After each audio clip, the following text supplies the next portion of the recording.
October 18, 2011. A 911 call. A lion walking along the interstate. Bengal tigers released into the streets of an American city. Grizzly bears roaming residential backyards. This is not a horror film. This really happened. And the craziest night in Ohio history is about to unfold in front of you. Imagine you coming home after work on an ordinary Tuesday, and suddenly you see a tiger, a real tiger, weighing 300 kilos, crossing the street. What would your first reaction be? Think you're crazy? Take your cell phone to film? Run?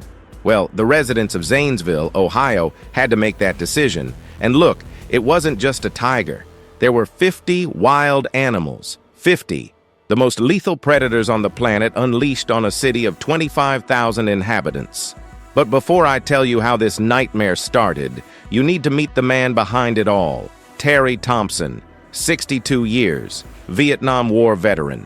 And look, his story is just as disturbing as what he did that night. Terry wasn't just any guy. He had a bizarre dream since he was a child, to have a private zoo. But it wasn't a real, registered zoo, with veterinarians and facilities. It was a farm, the Muskingum County Animal Farm. Terry started collecting exotic animals in the 90s. At first there were just some horses, some peacocks, things like that. But then things escalated. He started buying lions, tigers, bears. And folks, in Ohio, until 2011, this was legal. You can believe it. You could have a Bengal tiger in your backyard and everything would be fine. Ohio was one of the most lax states in the United States when it came to exotic animals, practically a lawless western. Terry's farm was on Kopchak Road, a country road on the outskirts of Zanesville. From the outside, it looked like a normal property, but inside, it was hell. The cages were tiny, rusty, without adequate ventilation. The animals lived crowded together in spaces that barely fit them. There was no frequent vet. There was no adequate nutrition. Neighbors had complained about the horrible smell that had been coming from the property for years, from the noise of roars at night. But the authorities couldn't do much because technically, Terry wasn't breaking any laws. But Terry's life began to fall apart. In 2008, he was arrested for animal cruelty. It only took 6 months, but that was just the beginning. Then he got involved in fraud, gun problems, huge debts. The farm was falling apart. He owed thousands of dollars in taxes. And to make matters worse, in 2011, his wife Marion filed for divorce and left. Terry was left alone on that farm, with 50 wild animals, no money, no hope, no one. And then we arrived on the 18th of October, 2011. Around 5 in the afternoon, something happened in Terry Thompson's head. Something that we will never know exactly what it was. He made a decision that would change everything. He left the house, went to the cages, and started opening them, one by one. Tigers, lions, bears, wolves, cougars, all released. 50 of the most dangerous animals in the world, free to go wherever they wanted. And then Terry grabbed a gun. He returned close to the house, and he shot himself in the head. It was 5:40 in the afternoon when the first neighbor called 911. The call is chilling. The guy is panting, clearly terrified, and says, "There's a bear and a lion on my neighbor's property roaming around. This is serious." The attendant tries to understand. A bear? A lion? In Ohio? She thinks it's a prank. But within seconds, another call, and another, and another. And they all say the same thing. Wild animals on the loose. If you are as shocked as I am by this story, leave a like to strengthen the channel. Because look, this is going to get even more intense. Muskingum County Sheriff Matt Lutz was at home when he got the call. He thought it was a mistake. But when he arrived at Kopchak Road with other police officers, what he saw was enough to leave anyone frozen. A huge male lion standing in the middle of the road, facing the police car, just looking. And behind him, coming out of the bush, a Bengal tiger. Matt Lutz says that at that moment he thought, this can't be real, but it was. It was very real. And there was more, much more. When they arrived at Terry Thompson's farm, they found his body near the house, with the gun next to him, and the cages, all open, all empty. He had let it all out, on purpose. As a last act of revenge against the world he thought had ended him. But the reality is that Terry didn't destroy his world. He created chaos for everyone around. Night was falling, getting dark fast. and there were almost 50 predatory animals loose in a rural area full of houses, farms, children. The I-70 interstate highway, one of the busiest in the country, passed nearby. Schools were just a few kilometers away. Sheriff Lutz had to make an impossible decision in a matter of minutes. He had no animal rescue team. I didn't have enough tranquilizer darts. I didn't have time. Night coming meant that the animals would disappear in the dark, and then the nightmare would be complete. Children would wake up the next day with a tiger in the backyard. Drivers would hit lions on the road. So he gave the order: shoot to kill. Let me tell you something. The Zanesville police officers were not prepared for this. Nobody was. They had training to deal with robberies, car accidents, bar fights. Not to hunt Bengal tigers, but it was shoot or let the animals attack someone. And look, there was no easy choice there.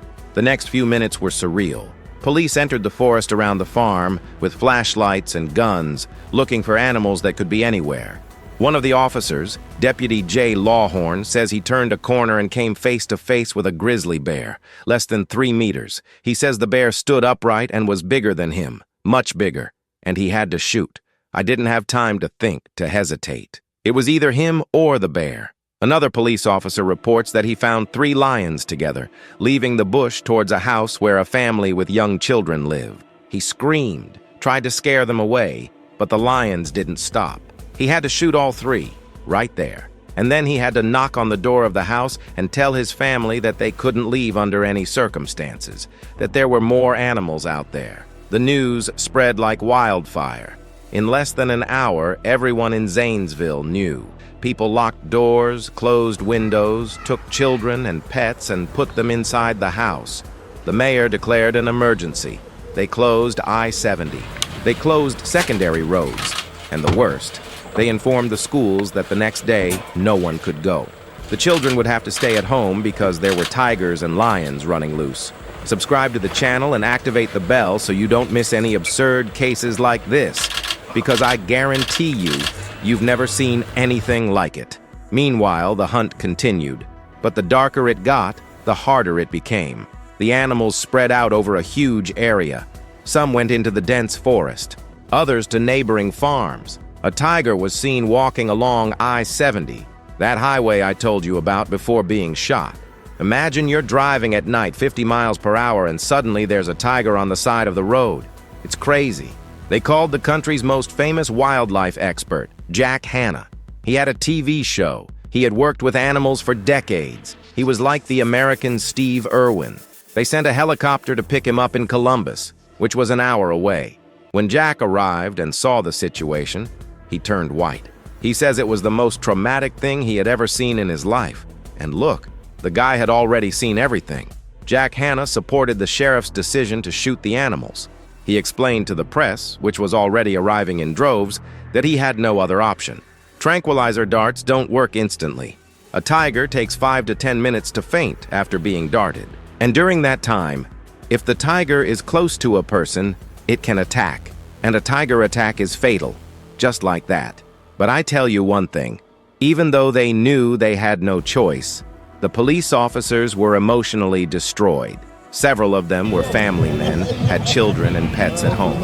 And there they were, shooting lions, tigers, bears, who were not to blame for anything. The animals didn't ask to be there. They didn't ask to be released. They were victims as much as everyone else. The night was long, hours and hours of searching. Helicopter with searchlight flying over the area. Dozens of police officers searching every corner. And the number of dead animals only increased. 5, 10, 20, 30. With each animal slaughtered, everyone's heart sank a little more. But there was no way to stop. There were still animals missing outside. Around 11 at night, they found one of the tigers inside a barn. He had gone in there, probably looking for shelter or food. The barn owner heard strange noises, went to check with a flashlight, and almost had a heart attack when he saw the tiger. He called the police, and they surrounded the barn. The tiger had nowhere to run, and once again they shot. All night there were reports of people seeing animals in places you would never imagine. A lion was seen drinking water from a puddle near a church. A bear was found scavenging through trash in someone's yard. 3 wolves were seen running together through a cornfield. It was surreal. like an apocalypse movie, but real. Now I want to know your opinion. Tell me in the comments. Do you think the police should have tried to tranquilize the animals, or was the decision to shoot to kill the only option? I want to know your opinion, because this is a debate that still exists today. When the sun rose on the 19th of October, the city of Zanesville woke up different. The streets were empty, schools closed, businesses closed, and across Terry Thompson's farm the scene was bleak. Animal bodies everywhere.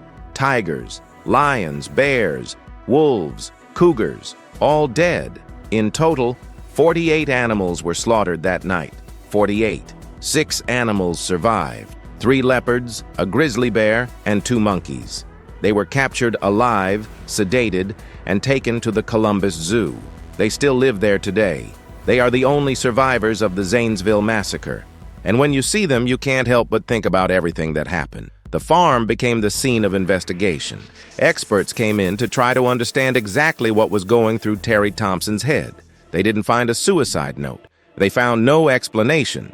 They only found open cages, cut chains, and the body of a man who decided that if his world had ended, everyone else's world had to end too. Terry's wife, Marion, gave an interview days later. She was visibly destroyed. He said he didn't know Terry was going to do that. That he was depressed, yes, but she never imagined he would get to this point. She also talked about animals. He said they were treated well, that Terry loved them, but many people disagreed. Neighbors, activists, and veterinarians who visited the farm said the conditions were horrible, that animals lived in suffering. And here's a hard truth. Terry Thompson was not an animal hero.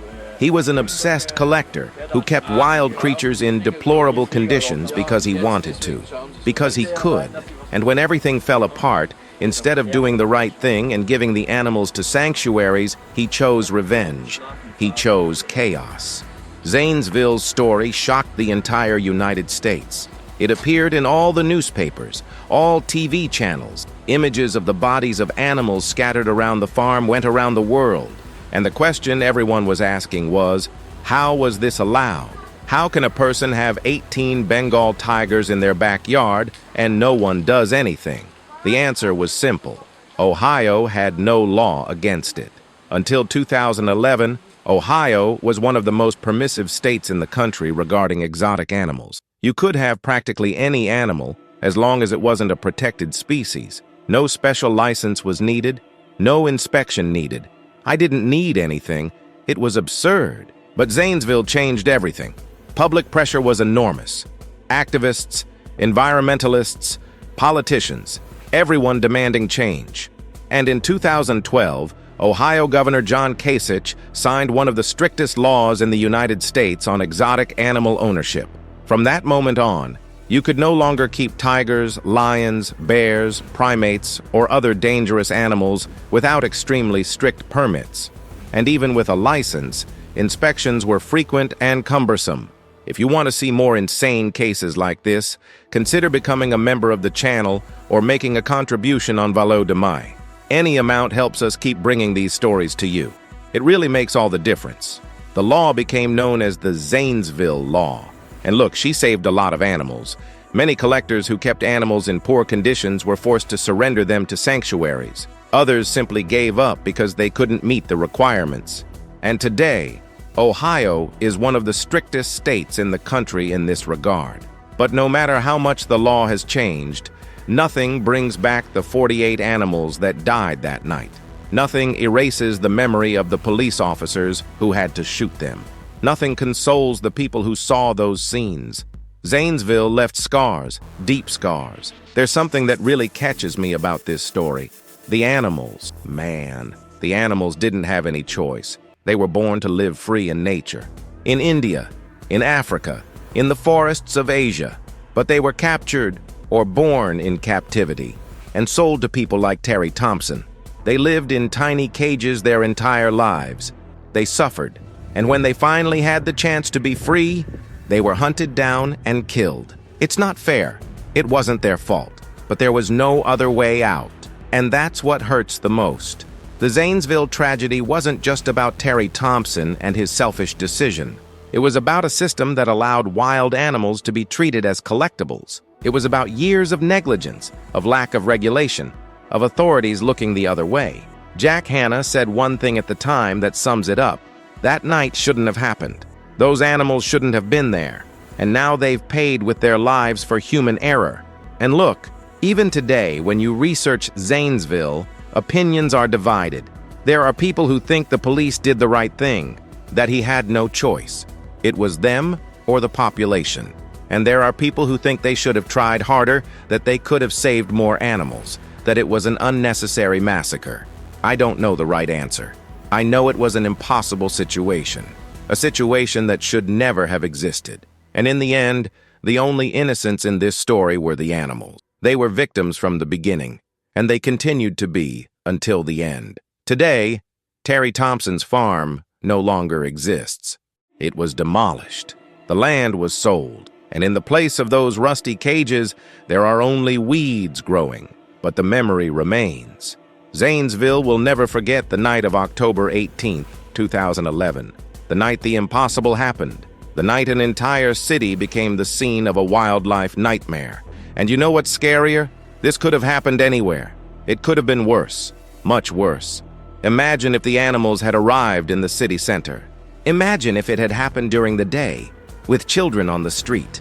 The human death toll could have been enormous. But due to pure luck, quick decisions, and police officers who risked their lives, there were no direct human victims. But there were victims. 48 innocent victims. 48 magnificent animals that deserved to live in their natural habitats, not in rusty metal cages in an Ohio backyard. This is the true tragedy of Zanesville. When I think about this story, I think about responsibility. Whose responsibility? From Terry Thompson, obviously. His more than anyone else. But also from the authorities who knew about the situation and did nothing. From the neighbors who complained but didn't take action. Of the system that allowed this to happen. Everyone has a piece of the blame, but in the end, it was the animals who paid the price. Like always, Zanesville taught us something important. Wild animals are not pets. They are not trophies. They are not collectibles. They are living, complex, dangerous beings that need space, specialized care, and respect. Keeping them in private captivity is cruel. It's dangerous. And as we have seen, it can be fatal. Today, if you want to have a pet tiger in Ohio, good luck. You will need federal and state licenses, prove that you have an adequate structure, a specialized veterinarian, sufficient space, million-dollar liability insurance, and you will also have surprise inspections every year. And you know what? Still, it shouldn't be allowed, but at least now there's a law. At least now you have control. At least now, another Terry Thompson won't be able to do what he did. The last thing I want to tell you is about the 6 animals that survived. They live at the Columbus Zoo. They have large spaces, adequate food, veterinary care, environmental enrichment. They are fine, as well as wild animals in captivity can be. And every time someone visits them, every time someone looks at these survivors, the story of Zanesville is remembered. Because we need to remember. We need to remember what happened when human egos, greed, and lack of regulation meet. We need to remember the 48 animals that died. We need to remember that this tragedy was preventable. Terry Thompson took his own life that night. But first, he destroyed dozens of other lives. Lives that depended on him. Lives he should have protected. And in the end, he wasn't an animal lover. He was a selfish, bitter man who couldn't deal with his own demons and decided to take everyone along. This is the story of Zanesville, the story of the day 50 wild animals were released onto the streets of Ohio. From the day an entire city panicked. From the day when 48 innocent animals paid with their lives for one man's mistakes. And the day the United States woke up to the reality that exotic animals in the wrong hands are a time bomb. A time bomb that exploded that night in October 2011, and whose fragments are still felt to this day.